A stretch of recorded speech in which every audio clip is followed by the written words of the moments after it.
Hi, everyone, and welcome to another episode of Courageous Conversations about our schools. This is your host, Ken Futernick. And my guest today is Daniel Buck. Daniel recently published an article that caught my attention. It's titled In Defense of the Culture Wars in Education. If you're familiar with this podcast, you know it's about defusing the culture wars. You know the underlying premise for my show is that the culture wars are bad, not good for schools. They're bad for students and bad for our democracy. And if you search for culture wars and school board meetings on YouTube, you will find loads of videos where people are yelling at their elected officials, calling them and teachers vile names, making serious allegations about the harm they are doing to children. Here's just a sampling what you might hear if you were to go to YouTube and listen to some of these board meetings. We will not consent. We will not comply. We will not consent. Ladies and gentlemen, we must have order to proceed, and if we don't have order, we're going to recess the hearing again. Well, no, Attorney Senate is going to respect the parents in this room. We know who you are. No more man. Figure it out or get off the podium. Because you know what? There are people like me and a line of other people out there who will gladly take your seat and figure it out. Sir, your time is finished. Can you please leave the boardroom? It's okay. Don't worry. Thank you. I'll be back next time and the next time to open the freaking school. Can I ask the deputy to please make sure the gentleman leaves the boardroom? So you can imagine how intrigued I was when I came across Daniel's piece, seemingly taking the opposite position from mine. And it's why I reached out to Daniel to see if he'd join me on this podcast. And lo and behold, he agreed. So Daniel, welcome to Courageous Conversations about our schools. Yeah, glad to be here. Thanks for having me. Tell our listeners about yourself a little bit, where you live, what you do, and who you work for. I live in good old Milwaukee, Wisconsin. I taught for 7 years because of my wife's job. We kind of moved around. So I taught at 4 different schools in 7 years. And I was at public, private, religious, secular, choice-founded, affluent, poor school. Like I've seen it all at this point. There were some definite cons to moving around that much. It's nice to be at one job for a long time, but now that I do commentary full time, it's actually been kind of a benefit because I've seen a little bit of everything. If we're talking about private schools, I kind of know what goes on there. If we're talking about public schools, I kind of know what goes on there. And right now, I shifted to working full time for the Fordham Institute, and they're kind of research and policy shop based out of Washington, D.C. I work remotely for them. I do a smattering of different things for them. We're a pretty small organization, so we all wear a lot of different hats, but primarily I help on the editorial and policy side, and then just, I'm kind of like a staff writer, writing columns for them, writing columns to pitch elsewhere, drawing the small straw every time we have to do annual reports or anything like that. I'm the guy that drafts a lot of that stuff up. I'm just a staff writer, basically. And does Fordham primarily focus on education matters, or is it broader than that? They do exclusively education. Okay, yeah. And when you taught, Daniel, what did you teach? I taught both English and English as a second language, mostly at the middle school level, but I did some high school in there too. Yeah, okay, great. Well, let's jump right into it. I would love for you to just summarize for our listeners and for me the case you make, sort of defending the culture wars in education. I'm intrigued, and I think our listeners will be too, is why would someone want to promote or defend the culture wars? So tell us why you promoted that and why you're defending it. I wrote the piece because it was just such a pet peeve of mine, and I found myself so irked over and again seeing media, journalists, advocates complain about the culture wars, they're a distraction. The culture wars are distracting us from doing what works in education and all of these kinds of things. I just grew tired of reading the culture wars, so to speak, grew tired of seeing them denigrated and downplayed and devalued. In the piece that I wrote for the Fordham Institute, I make 3 points that they're important, popular, and inevitable. So the important part, if you look at what people, opinion writers, whoever, tend to call the culture wars in modern education, you'll see, well, the book bans or arguments over history curriculum or arguments over, how we define gender in schools and what we're going to teach our kids in their sex ed classes. You ask me, those are pretty wildly consequential debates. How are we going to frame American history and teach the next generation about our country and what it did well or poorly? That's a big deal. How do we define manhood and womanhood? Are we going to, break down this institutional definition that we've had for generations? Maybe, but can we talk about that? Can we argue about that a little bit? What books are we going to read with our children? I make the second point that they're popular. When you read about, somebody like Ron DeSantis in the media, you'll see, oh, he's a divisive character or a divisive politician. He's putting a wedge between schools and parents. I mean, he won Florida by a 20-point margin. I know he didn't have much success at the presidential level, but in his own home state, he was popular among Republicans and Democrats. His school policies, when you actually broke down the language in them, even 55% of Democrats supported him. Testing, controversial. Funding for schools, pretty controversial. I don't want teachers to read books about sex with kids. That's actually a pretty popular policy. And then my third point is that they're inevitable, these culture wars. Our schools are public institutions, and we are bringing together hundreds and thousands of kids and families all under the same roof, and then making decisions about how we're going to educate those kids.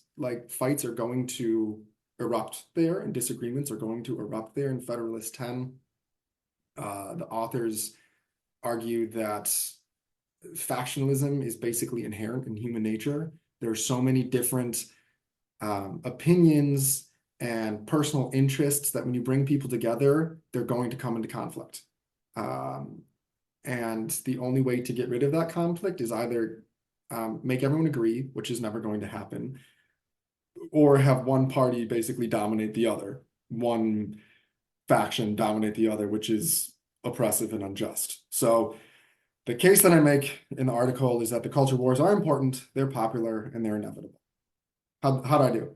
Yeah. Well, terrific. I just you summed it up nicely, and if I were just to loop back and make sure that I understand you, what your case is, that these there are conversations that need to happen. They're important conversations that are just as important as the things that we typically talk about when it comes to testing or curriculum and the usual things that come up in our conversations. But there are these larger issues that have to do with what kids, what our curriculum consists of, and when it's appropriate to talk about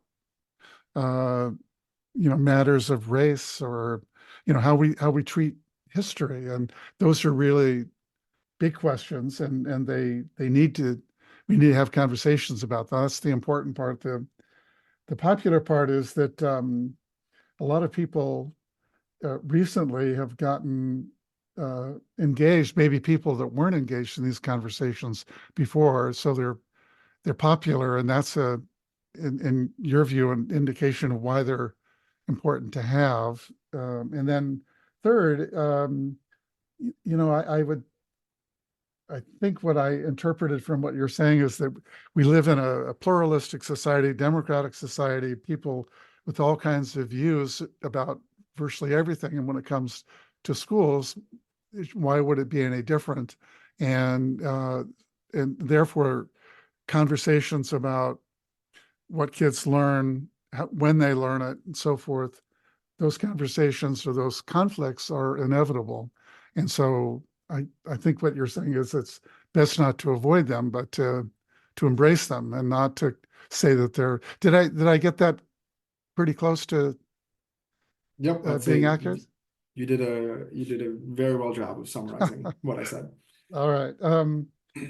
So I'm intrigued by this because I have a feeling that it may turn out that we don't disagree as much as one might think, just based on the intro I did and the title of your article and what I said about what I'm doing. But let me take a moment to just summarize my position on the culture wars and why I say that I'm against them. And then you feel free to ask me questions, and I have a few that I want to ask you, and we'll see if we end up agreeing on some things or disagreeing on some things. I guess I would start, Daniel, by saying that I don't often see much good coming from war, any kind of war, generally speaking. I think there are something that has been done historically as a last resort, and there's certainly been an awful lot of bad wars with really bad consequences. But I think if we were to think of the War of Independence, the Second World War, the Civil War, those were things that occurred with a lot of casualties, of course, but it's kind of a last resort. And I think some might argue that good things came of that. But I think that my feelings are generally bad, and the casualties usually are much greater than the benefits. When it comes to culture wars in education, I worry about the when the gloves come off and people communicate their concerns about issues around things like the books kids have access to, or how we talk to kids about gender and sexual identity or race and so forth.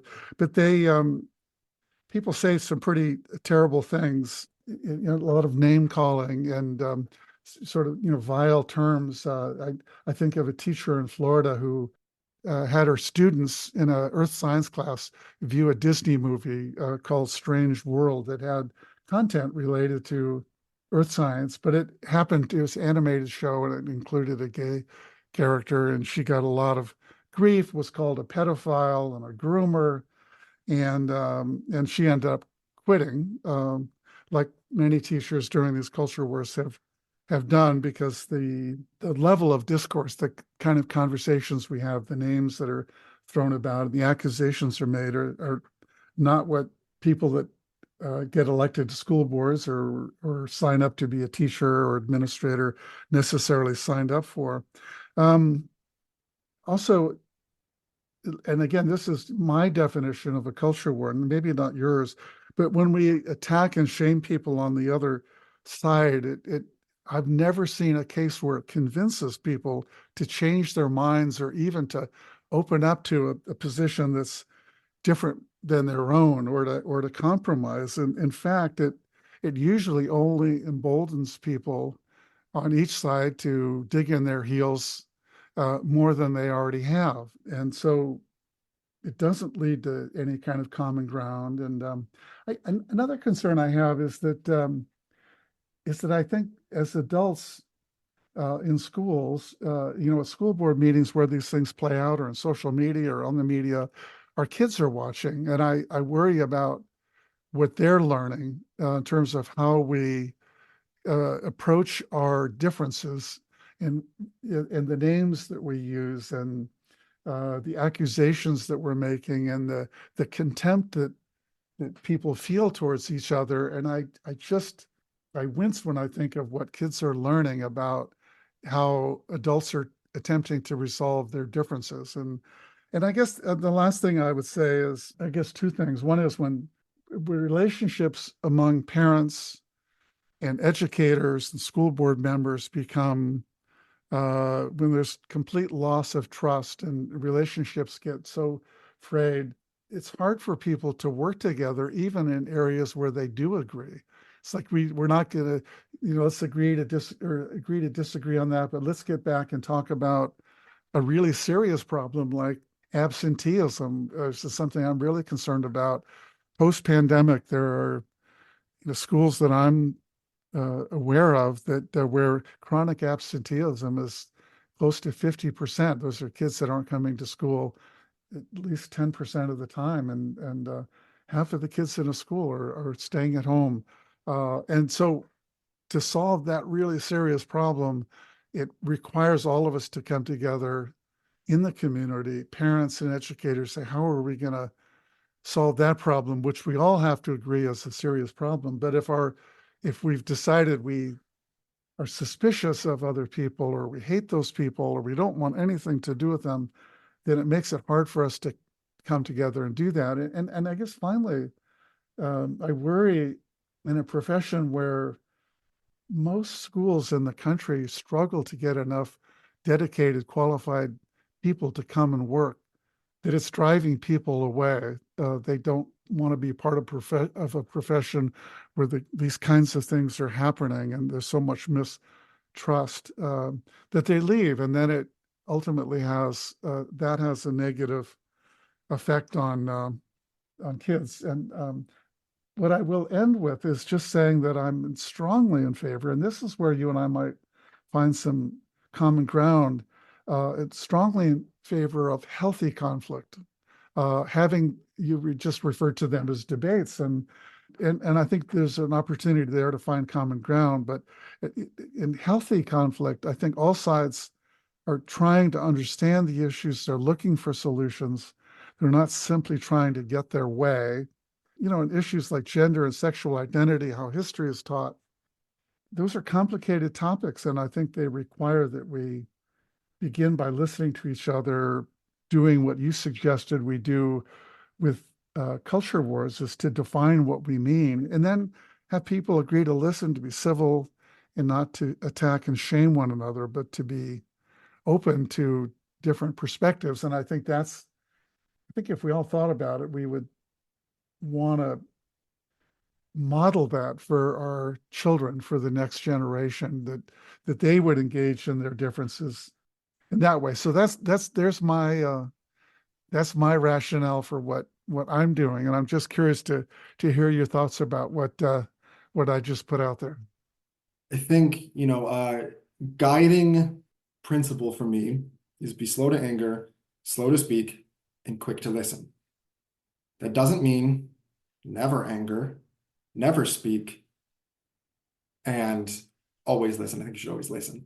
But that verse from scripture is often thrown out as a reason to never be angry, but that's not the case. It sounds like that teacher in Florida who quit because they were called a pedophile. That was an unfitting accusation. It was unjustified anger. It was a well-meaning teacher who showed a video and parents overreacted. A lot of times, if you look at my own social media on Twitter or Facebook or wherever it is, I kind of have a rule for myself that I will never attack somebody directly, and I will only attack ideas. I'll mock ideas. If an idea is dumb or stupid, I'll say so. I think a lot of bad ideas proliferate in education because there are so many people that say, like, oh, well, let's try to understand this. What can we take out of something like learning styles? When the appropriate response is learning styles is pseudoscientific. It is doing harm to our students, and the sooner we throw it in the trash bin, the better, period. Let's focus on, effective instruction, not trying to understand an idea that's been disproven for decades. So I will be rather forceful in my rhetoric about that I will never attack people. At the same time, and this is, I'm kind of the following ideas that I'm going to express. I'm not even sure if I agree with them necessarily, but just for the sake of discussion, I'm going to put them out there and see what you think about them. Maybe there is a time and a place to name call, so to speak. You want to call a fish a fish. I think Winston Churchill's an example where sometimes anger and name calling have a place, and I think we should be very careful of when we employ that. But from in ethical approach, I'm not going to say we should absolutely never, ever, ever, ever, ever name call or grow to anger. We should just be careful when we do and make sure it's fitting to the situation. And we're calling evil evil. We try to move beyond the words good and evil. We lose language that we need to describe horrible acts in this world. And then there's also kind of a pragmatic angle to it too. Just how are we going to accomplish the goals that we want? And that one I'm unsure about. Is it, even if it might be right to call somebody evil or wicked or whatever, call a pedophile if they're a pedophile. But is that actually going to be productive in a political or policy making sense? Yeah, I'm glad you brought up the practical part, because that's just what I was going to ask you about. Is there's, I guess there's one thing, is it ethically defensible to name call? And I guess it depends on the name and whether there's justification for doing it. But I'm interested in the practical implications of our calling each other names, even if they are accurate, I guess. And I go back to something I said earlier, that I would like you to see if you can give me an example of a culture war where people were attacking each other that resulted in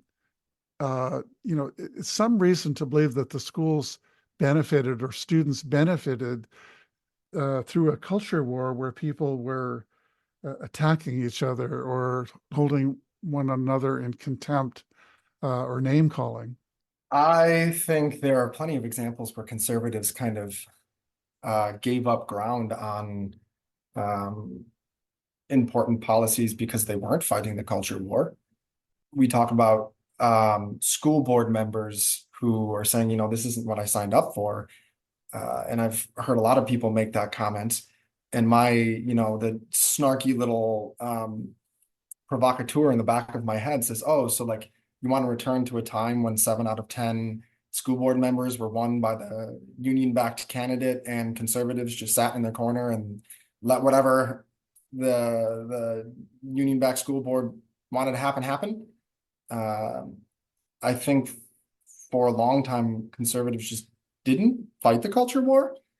What came through in your article, and then again just now, is this idea that there are two possibilities in terms of the way we engage with each other. And let me just check this out with you to see if I'm hearing you correctly. And one option is for us to fight, sort of take the gloves off, do whatever it takes to make sure you have a voice and to listen to, but is to just embrace the conflict, that it may be hard and ugly at times, but it's sort of a necessary thing to do to make sure everyone has a voice and people aren't excluded.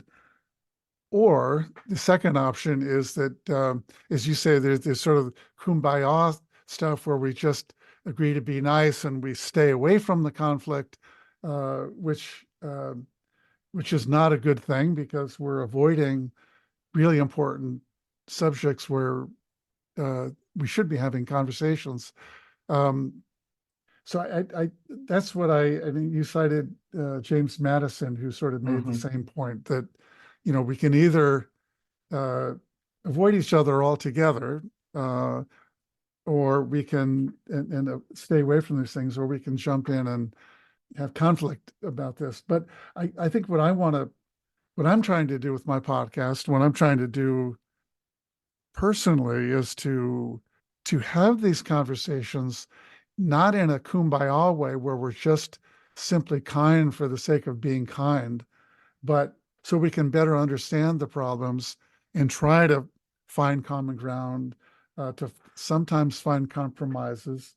And sometimes we'll end up just disagreeing, and we'll agree to disagree and continue to respect and treat each other humanely, so that when the next hour we have to work together on some other problem where we do agree, like reducing absenteeism, we don't hate each other. And we can say, yeah, Daniel, let's put that aside and let's come back and keep talking about that. But we've got to figure out how to get more kids into school, because they're not going to learn if they're not in school. So I'm proposing, I think, a third way, rather than just no holds barred conflict, anything goes, on the one hand, and the sort of kumbaya, let's just avoid uh, conflict altogether and just be nice to each other. But a third way, that in the way that I just described. I think there are policies that can also help accomplish that goal. When we federalize a lot of our debates, I mean, some issues have to be at the federal level, foreign affairs, interstate commerce, those kinds of things. Those almost by necessity have to be run by the federal government. But James Madison, again, points out that factions and arguments are inevitable. I would say they're kind of a good thing. I enjoy them. That's why I do what I do. But when we push policies at the federal level, you're getting, a blue-haired Californian and a big buckled Texan trying to get them to agree on one policy. Good luck. Maybe there's a panel moderator skilled enough to bring something productive out of that. But a way to turn down the heat is to keep a lot of these debates at the local level, subsidiarity. It's much easier to get neighbors to have civil debates because we have each other over for dinner, we say hi to each other as we're going out for a car in the morning, that kind of thing. And then another policy would be school choice. I honestly, as a libertarian leaning conservative, I actually have my reservations with school choice. I've written about it before, but I think it is one way to tone down some of the heat. If you're getting people to opt in to the school that they want to go to, even staying in place and just going to your local public school is still a choice. But if you're getting people opting into a classical school or a progressive school or a project-based learning or a religious school, a military, whatever it is, military academy, there's going to be more shared first principles that will allow compromise and allow healthier debates than trying to bring together a doctrinaire Christian and a doctrinaire atheist with incompatible first principles and say, all right, agree how to educate your children. Good luck. Yeah, and you talked about healthy debate and turning down the volume. Those are things that I really embrace. And I have to say, what has been gratifying in doing this podcast is that I deliberately go out and find that conservative person from Texas and a liberal leaning person from California, not necessarily those states, although I've had many from those states. But I think about our last podcast episode, which focused on homeschooling, and I had a conservative lawmaker, homeschooling parent from Maine, who conceded homeschooling is not for everybody. It was for my kids. It was a great thing. And then she heard stories from people who had been homeschooled on the same call, who described homeschooling experiences that really, in the name of parental rights, and one from Texas, where the parents can do virtually anything they want as homeschooling parents, no accountability, no restrictions. And when this woman, lawmaker, conservative person from Maine heard their stories, and from Texas, and then one other story about a woman whose parents told her that she wasn't learning mathematics because girls couldn't learn mathematics, they didn't have the mind for it, and would never need it. And this lawmaker said, "My heart goes out to you. This is heart-wrenching stories, and we have to find guardrails to make sure that that doesn't happen." So here was a group of people across the political spectrum listening to each other, hearing their personal stories, having some empathy for what people had gone through and saying, I have to think about that. We've got to find a way to ensure that what happened to you and other people in situations like that don't happen. And I don't know that she knew what the answer was, but at least the conversations were civil. There was some empathy expressed both ways. And I think if the conversation continued, and we said, what sort of policies, if any, should we develop to ensure that the experiences of these two people aren't replicated with many more? So I think people, and I just want to say one thing about a person I've had on as a guest, Amanda Ripley, who's written a book called High Conflict and How We Get Trapped and How We Get Out. She says there's a paradox when it comes to high toxic conflict. And she says, on the one hand, we're drawn to it. And it sort of goes to your point about they're popular. And she would say, yeah, they are. Our cable news networks benefit a lot by conflict, this high conflict, and sort of the Jerry Springer shows of the world. People are drawn to it.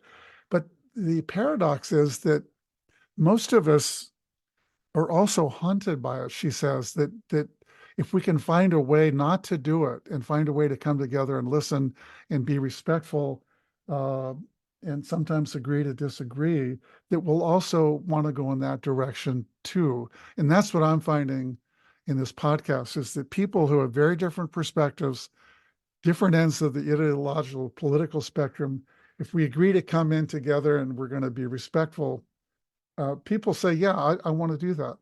I'm tired of this toxic conversations.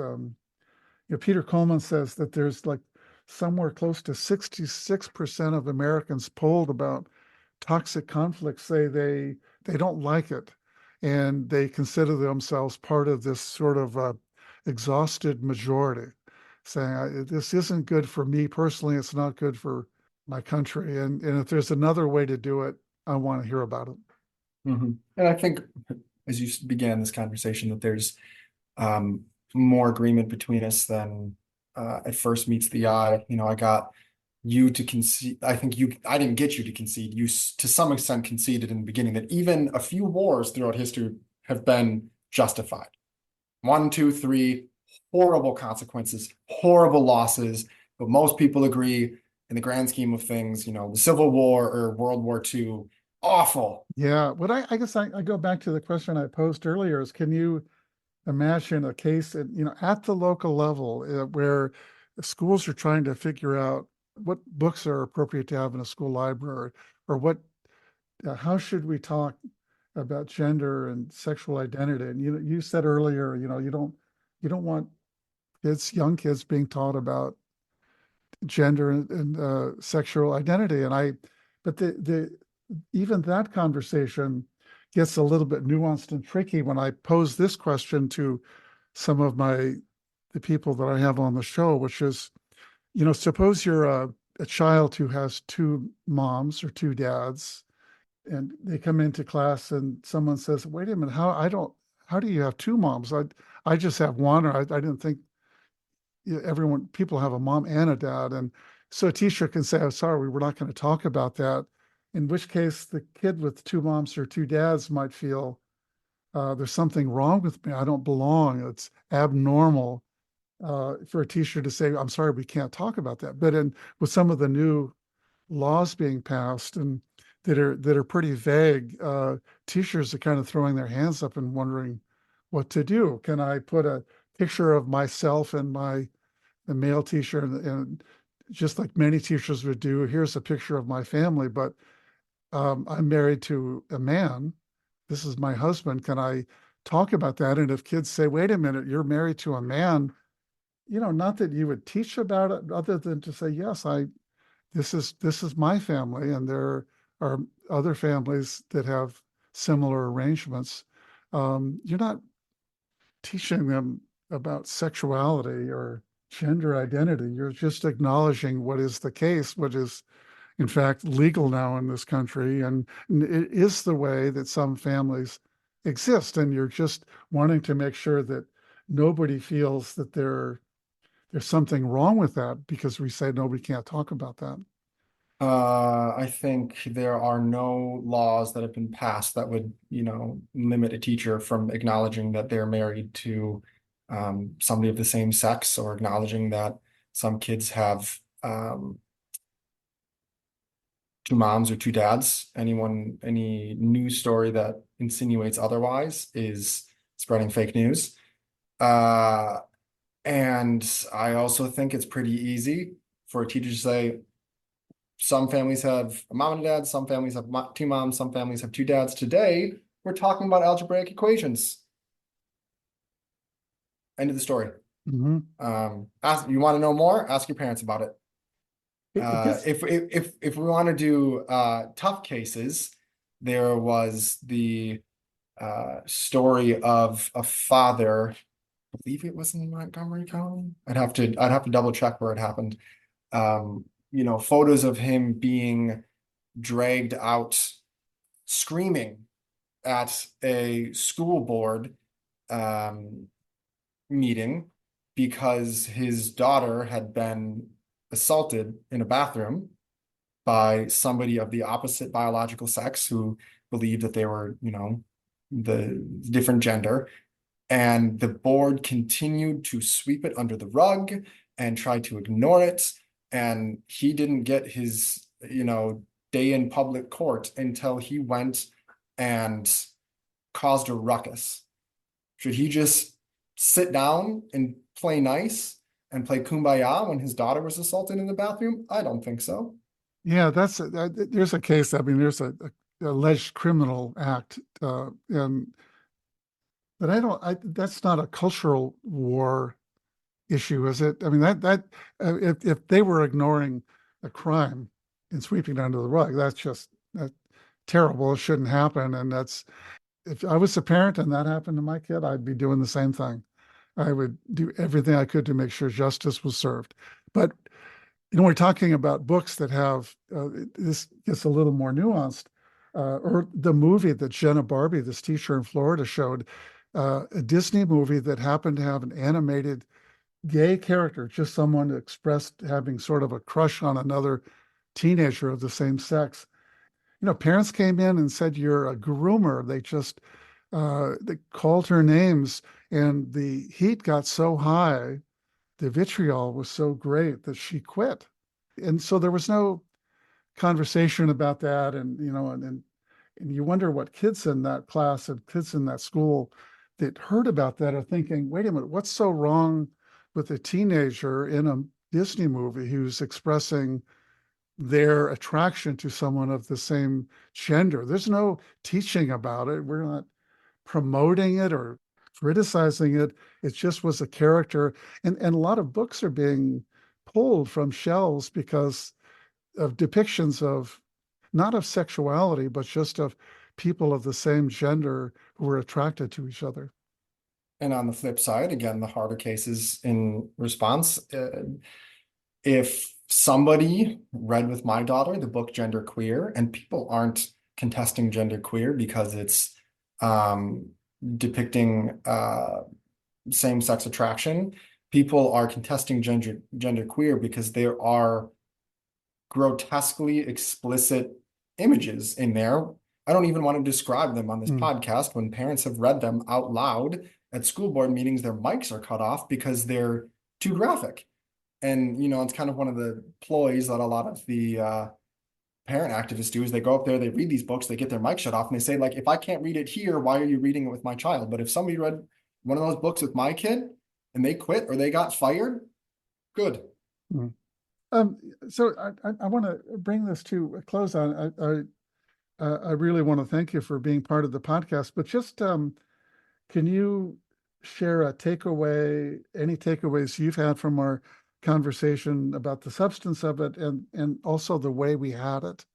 As we're concluding, I'm just thinking about how much of this seems to be are you familiar with the term, the Overton window? This phrase to describe basically what's considered acceptable, what's considered acceptable to debate. I enjoy having contentious civil conversations. In college, one of my best friends was, progressive atheist socialist, and we'd go for long runs together for 2 hours. We'd go for a run. We were both marathoners and just argue. And we'd get done, go get breakfast, we'd go have a cup of coffee, whatever it was, and we were friends. So I think civil conversations are important and good and enjoyable, and we don't want to avoid them. And I don't think that's what your podcast, I listened to a few of the episodes and scrolled through. You don't avoid difficult conversations and bringing together people who truly disagree and trying to hash it out. So I respect you for doing that and doing it well. I'm going to leave it there. I appreciate the fact that you listen to some of those and recognize that's what I'm trying to do. And as I said before, I'm gratified that when you sort of set the ground rules and say, can we all come into this conversation, agreeing to be civil, to listen to each other, and then really enter into a deep, meaningful conversation about important, complicated topics is a really important thing to do. And so I come away from this conversation, Daniel, thinking that you and I probably agree that healthy conflict is better than toxic conflict. So, Daniel, thanks so much for being part of the podcast today. Yeah, thanks for having me on. It's been a pleasure. So to our listeners, I want to thank you for tuning in. You can find this and all of our episodes about having civil, courageous, and hopefully fruitful conversations about our schools at schoolconversations.org and on your favorite podcasting platforms. You will also find some additional episode notes and some links to additional readings on this topic on our website. Again, that website is schoolconversations.org. So long, everyone.